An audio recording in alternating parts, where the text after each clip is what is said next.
अस्सलाम वालेकुम लियोज़, मैं हारिस अज़मी प्रोफेशनल एस्ट्रोलॉजर आपकी खिदमत में हाजिर हूँ इस हफ्ते की एस्ट्रोलॉजिकल रिसर्चेज लेकर। 8 जनवरी से सो ऑन 14 जनवरी तक जो 7 दिन आएंगे, इसमें एक मेजर एस्ट्रोलॉजिकल चेंज है, एक मेजर एस्ट्रोलॉजिकल इवेंट है। 30 अक्टूबर 2022 से मार्स की रेट्रोग्रेशन जो चल रही थी वो इस हफ्ते ख़त्म हो जाएगी।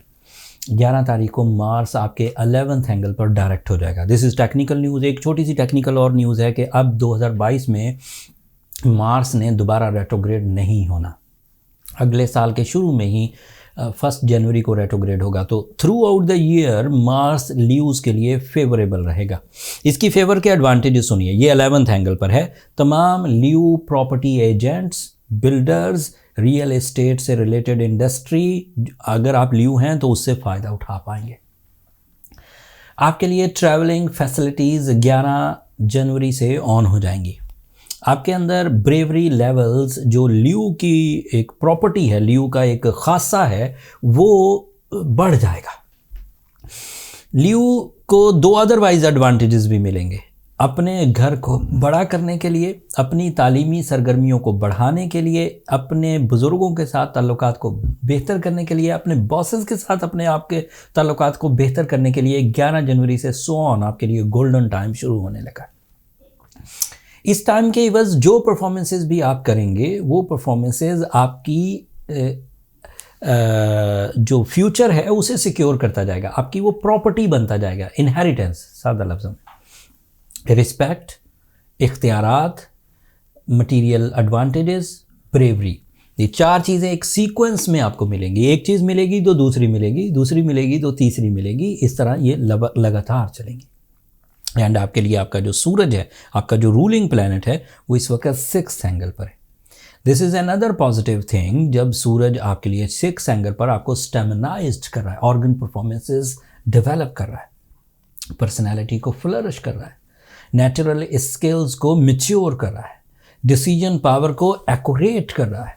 डिसीजन पावर्स के लिए रिस्क टेकिंग रिस्क आपकी तबीयत में आता जाएगा। और इन सब फैसिलिटीज़ के एवज आप अपने 60% ऑफ लाइफ को सिक्योर कर जाएंगे। Your career, your personality, your stamina for the performances and your connection with the seniors, ये 4 चीज़ें विदाउट एनी हेजिटेशन इस हफ्ते से मिलना शुरू हो जाएंगी। मरकरी रेट्रोग्रेड है। मरकरी की रेट्रोग्रेशन आपको बहुत ज़्यादा तंग नहीं कर पाएगी। ये मैंने पिछली वीडियो में भी बयान कर दिया था, इस दफ़ा उसे रिपीट कर देता हूँ थोड़ा तफसील से। मरकरी आपके लिए आपकी प्लानिंग्स हैं, एजुकेशन है, सडन गेन्स हैं एंड उस तरह के एडवांटेजेस जिसमें बंदा थोड़ा गैम्बलिंग फैक्टर में जाता है। गैम्बलिंग फैक्टर मतलब जिसमें यकीनी रिजल्ट्स नहीं होते। ये प्योर गैम्बलिंग नहीं। गैम्बलिंग फैक्टर का मतलब है जैसे आपको यकीन नहीं है कि इसका रिज़ल्ट क्या आएगा, लेकिन आपकी कैलकुलेशंस बता रही हैं कि इसका रिज़ल्ट अच्छा होगा। वो अमूमी तौर पर मरकरी की रेट्रोग्रेशन सीज़न में आपकी मुखालफत में चले जाते। बट इस दफ़ा ऐसा नहीं होगा। उसकी 2 वजूहात थी। एक वजह ये थी कि आपका सूरज, आपका रूलिंग प्लैनेट बहुत अच्छी फॉर्म में था, जिसमें आपका जो माइंड था वो बहुत अलर्ट था। मरकरी की वजह से जो माइंड ने डंप होना था वो डंप नहीं हो रहा था एंड आपकी जो नेचुरल एबिलिटी थी वही आपको अलर्ट रख रही थी एंड उससे आपके प्लान्स एक्यूरेट थे, एग्जैक्टिव थे, विजन ब्रॉड था, रिस्क लेवल हाई थे, वो सक्सेस से हमकिनार होंगे। दूसरा फैक्टर जो आपको सेव कर रहा था वो पोजीशन ऑफ जुपिटर थी, जो 20 दिसंबर से आपको मिली है। That is in your 9th angle and 9th angle पर जुपिटर स्टूडेंट्स के लिए, माइंड परफॉर्मेंसेस के लिए, कंसंट्रेशन के लिए, प्लानिंग्स के लिए, डीप थिंकिंग के लिए, रिसर्च वर्क के लिए, लर्निंग कैपेसिटी के लिए बेहतरीन फॉर्म में था। पिछले 10 सालों में आपको इतनी सलाहियतें मुयस्सर नहीं थी जितनी अब इस साल आपको अपने इब्तदाई सीज़न में मुयस्सर है। इस ग्रोथ से अब आप अपनी मरकरी की डेफिशिएंसीज़ को भी दूर कर सकते हैं। वैसे सादा लफ्ज़ों में अगर मैं चुपके से आपको खबर सुनाऊं, 18 जनवरी को वैसे ही मरकरी ने डायरेक्ट हो जाना है।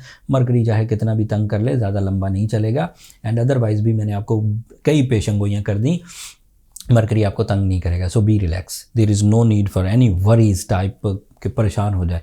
स्टूडेंट अपनी परफॉर्मेंसेस सही करेंगे, रिस्क टेकिंग वाले अपनी सही रिस्क ले सकेंगे। वीनस इस वक्त आपके 7th एंगल पर है ल्यूज and this is my professional statement, this is the right time to propose someone, this is right time to create the life partnership, this is right time for your pleasures, for your beauty loving nature, उसमें development लाना, उसमें नफासत लाना, उसमें merits create करना, this is right time. Venus is in very powerful position. ऐसी ल्यूज़ ladies जो किसी वजह से भी रिलेशनशिप में प्रॉब्लमेटिक थी, वो सेटल डाउन होने लगेंगी अगर वो सेटल डाउन करना चाहती, अगर वो सेटल डाउन करना चाहते। अगर बात बड़े इख्तिताम पर पहुंच चुकी है तो आपका इस वक्त सेपरेशन या अलहदगी का डिसीजन आपके लिए फेवरेबल रहेगा अगर आप मुकम्मल डिसाइड। मैं इन्फेसाइज नहीं कर रहा कि आप ऐसा करें, बट अगर आप करते हैं तो दिस इज़ राइट टाइम जो इस तरह की सिचुएशन को खुशउस्लूबी डिफ्यूज़ कर देगा। वीनस की पोजीशन इस वक्त आपके लिए रिलेशनशिप अचीवमेंट्स की वजह है, नए रिलेशन बनाने के लिए भी, उलझे हुए रिलेशंस को सेटल डाउन करने के लिए भी, दोनों तरह से आपको फेवर देगा। आपके लिए सैटर्न इस वक्त 7th एंगल पर है, दिस इज़ आइडियल। आपकी अपनी भी एबिलिटीज़ आपको रियल डिसीजंस देगी कि गलती आपकी है या दूसरे की, एंड दिस इज़ ब्रेवरी कि अगर आपकी गलती है तो आप उसे एक्सेप्ट करें एंड उसे रिपेयर करें, इससे मामला हल हो जाएगा। सक्सेसफुल आदमी की ये भी एक निशानी है कि वो अपनी गलतियों को एडमिट कर लेता है एंड दोबारा उसे दोहराता नहीं और उन चीज़ों को लेकर चलता है। अनसक्सेसफुल आदमी क्योंकि सेंसिटिव होते हैं और वो अपनी कमज़ोरियाँ छुपाने की कोशिश करते हैं।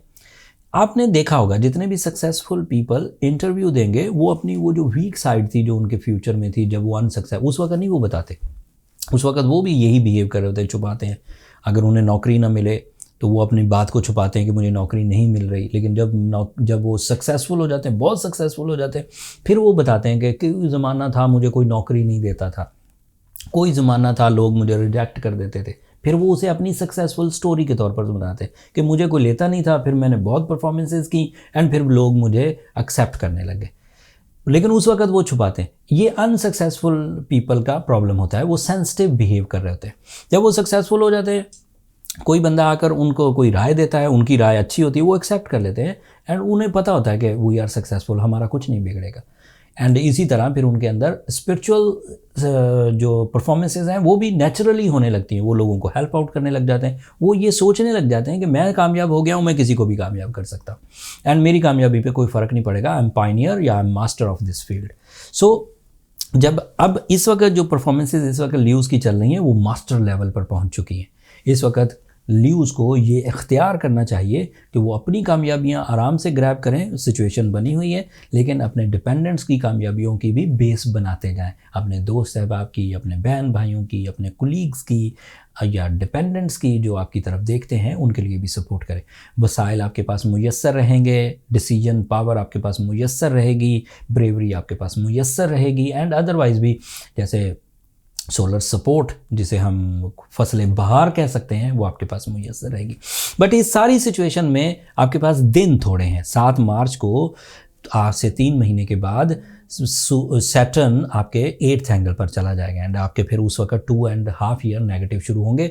मैं ये बात बार बार इसलिए दोहरा रहा हूँ कि वो सिचुएशन रीडेबल चेंजेस लाएगी, मेजर नेगेटिव चेंजेस, तो उसको अभी से आप डील करना शुरू करिए। उसको डील करने के लिए जो अफेक्टिव रेमेडीज़ हैं बट एवरेजली वो है नीलम का पहनना, वो है सूरज शम्स का पढ़ना 5 दफ़ा एक दिन में, और सफ़ेद रंग की चीज़ों को ज़्यादा से ज़्यादा यूज़ करना या खैरात करना।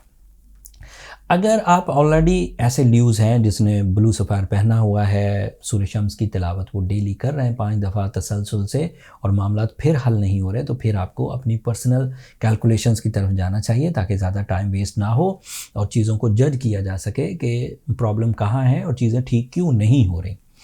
तो उसके लिए नंबर ये नीचे चलते रहते हैं, आप इन पर रब्ता करके अपने लिए टाइम ले सकते हैं ल्यूज़, बट वो फ्री फोरम नहीं है, होपफुली आप अंडरस्टैंड करेंगे। अगले हफ्ते आपका जो सन सूरज वो एक नेक्स्ट एंगल पर चला जाएगा। उसके नेक्स्ट एंगल पर जाने से उनके बिहेवियर्स, उनके फ्यूल्स और उनका जो सेक्टर ऑफ परफॉर्मेंस है वो बदल जाएगा। वो तफसील अगले हफ्ते बयान करूंगा। अगले हफ्ते मरकरी भी डायरेक्ट हो जाएगा। मरकरी के डायरेक्ट होने से आपकी जो नॉलेज है, कम्युनिकेशन है, वो इंक्रीज़ करेगी। तफसील अगले हफ्ते बयान करूंगा। तब तक के लिए अब आप मुझे इजाज़त दीजिए। अगर मेरी ये कोशिशें ल्यूज़ अच्छी लगी हैं तो अपनी दुआओं में मुझे ज़रूर याद रखिएगा और चैनल को सब्सक्राइब करना मत भूलिएगा। आप लोगों की सब्सक्रिप्शन हमारी हौसला अफजाई की वजह बनती है और ये बात बरमला कहता हूँ मैं आपके लिए। अगले हफ्ते तक के लिए मुझे और मेरी टीम को इजाज़त दीजिए। अल्लाह ने के बाद।